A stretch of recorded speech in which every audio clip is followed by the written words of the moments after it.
ہر جگہ ہر طریقے سے اگر تذکرہ ہو رہا ہے، توجہ ہے، تو صرف اور صرف دنیا پر توجہ ہے اور دنیا ہی کی طرف نگاہ ہے، اس کے علاوہ کسی اور کی طرف نہیں ہے۔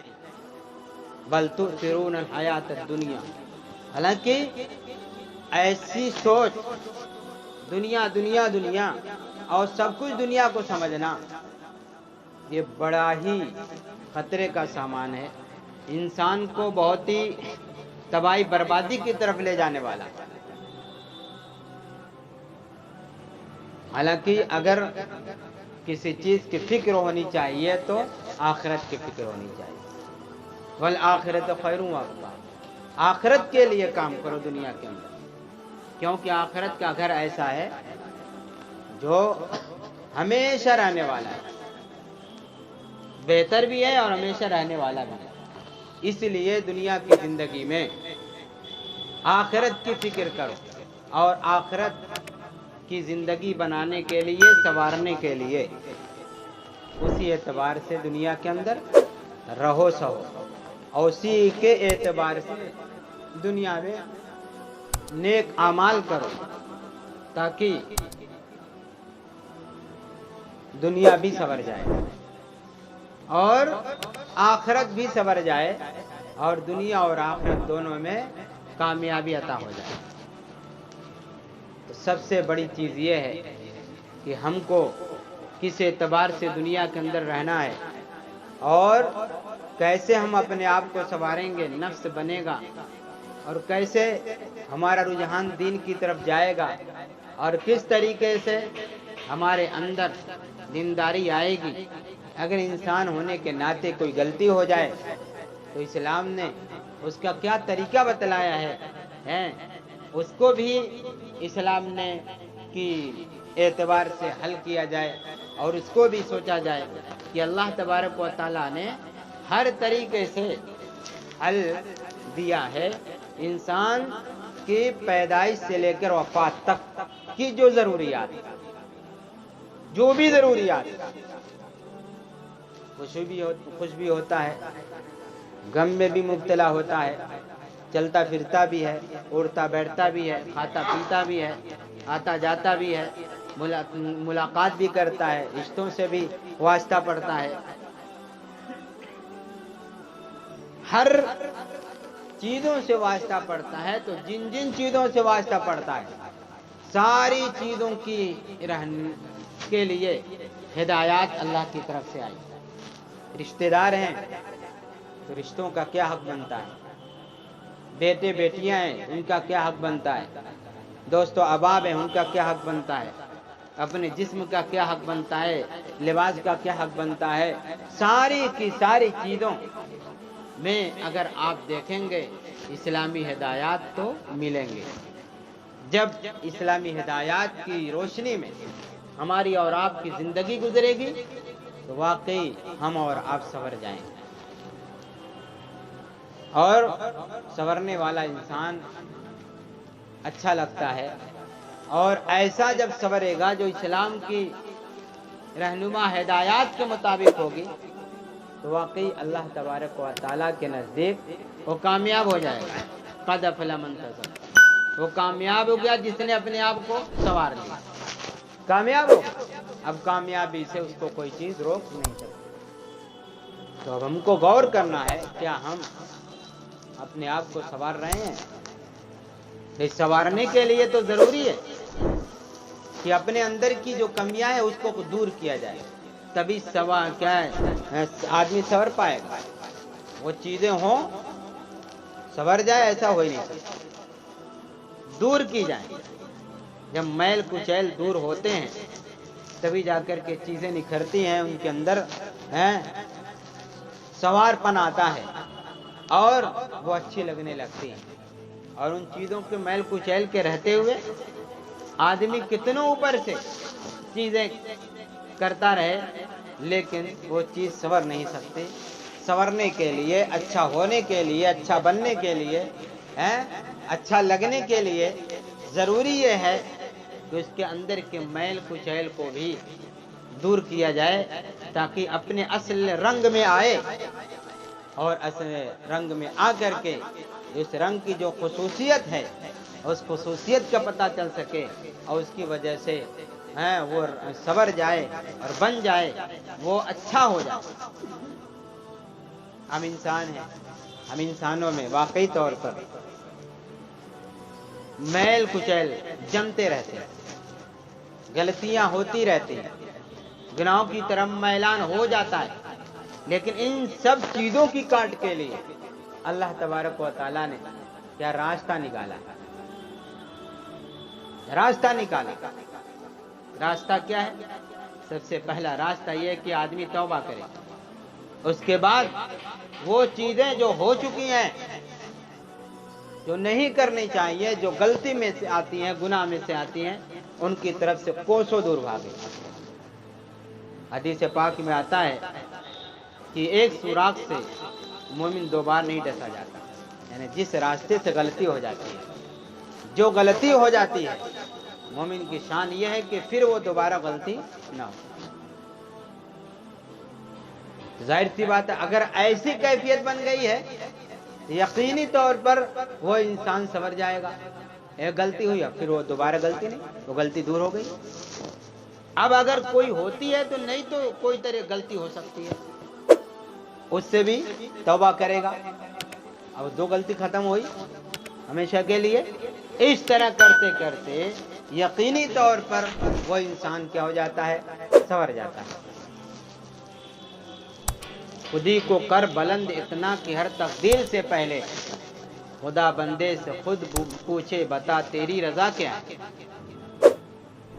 خودی کو کر بلند اتنا کہ ہر تقدیر سے پہلے خدا بندے سے خود پوچھے بتا تیری رضا کیا ہے، یعنی اپنے آپ کو اتنا سنوارو، اتنا سنوارو، اتنا سنوارو کہ اللہ بندے کی ہر خواہش اور تمنا کو پورا کرتا ہے۔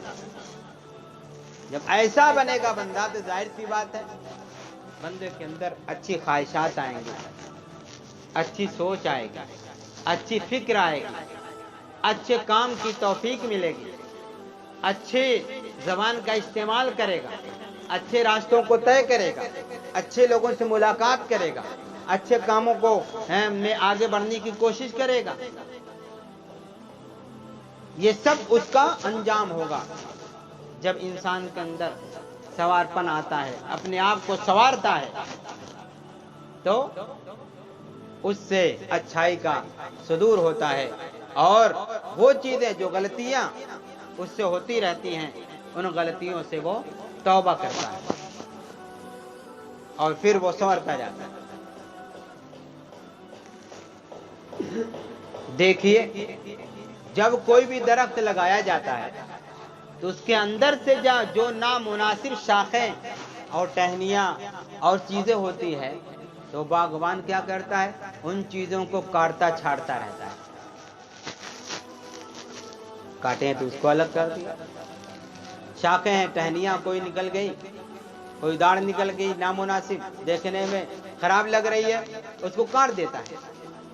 کاٹنے کے بعد کاٹتا پھرتا وہ درخت بالکل سنور جاتا ہے، اور ایسا بنتا ہے کہ دیکھنے والا جب دیکھتا ہے تو اس کو بہت ہی بھلا لگتا ہے۔ کیوں؟ اس لیے کہ اس نے اپنے آپ کو سنوارا ہے۔ اس نے کیا کیا؟ اپنے آپ کو سنوارا ہے اور نامناسب چیزوں سے اس درخت کو پاک کیا ہے، صاف کیا ہے۔ اب وہی درخت جو نامناسب چیزیں تھیں، جس کے رہتے ہوئے خراب لگ رہا تھا، لیکن اب وہی درخت نامناسب چیزوں کے ہٹنے کی وجہ سے بہت اچھا لگنے لگا ہے۔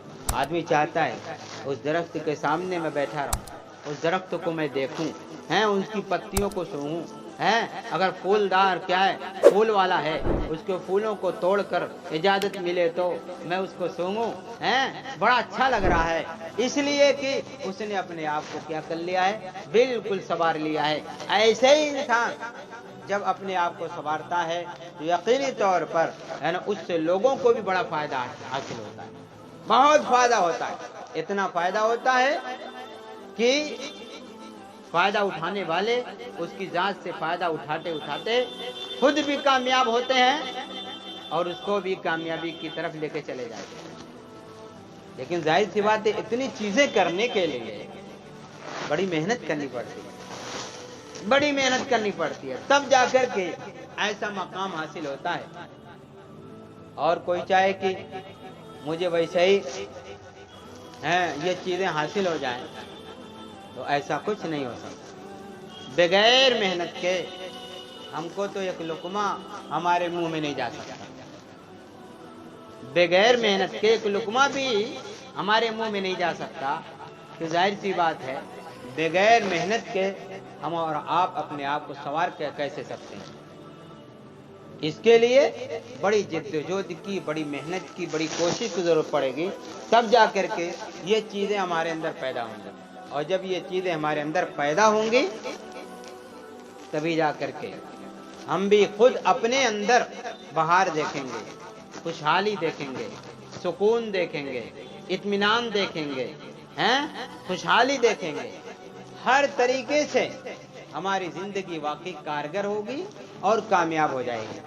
لیکن اگر ہم نے اس طرح زندگی نہیں گزاری یقینی طور پر ہم نے اپنے آپ کو کیا کیا؟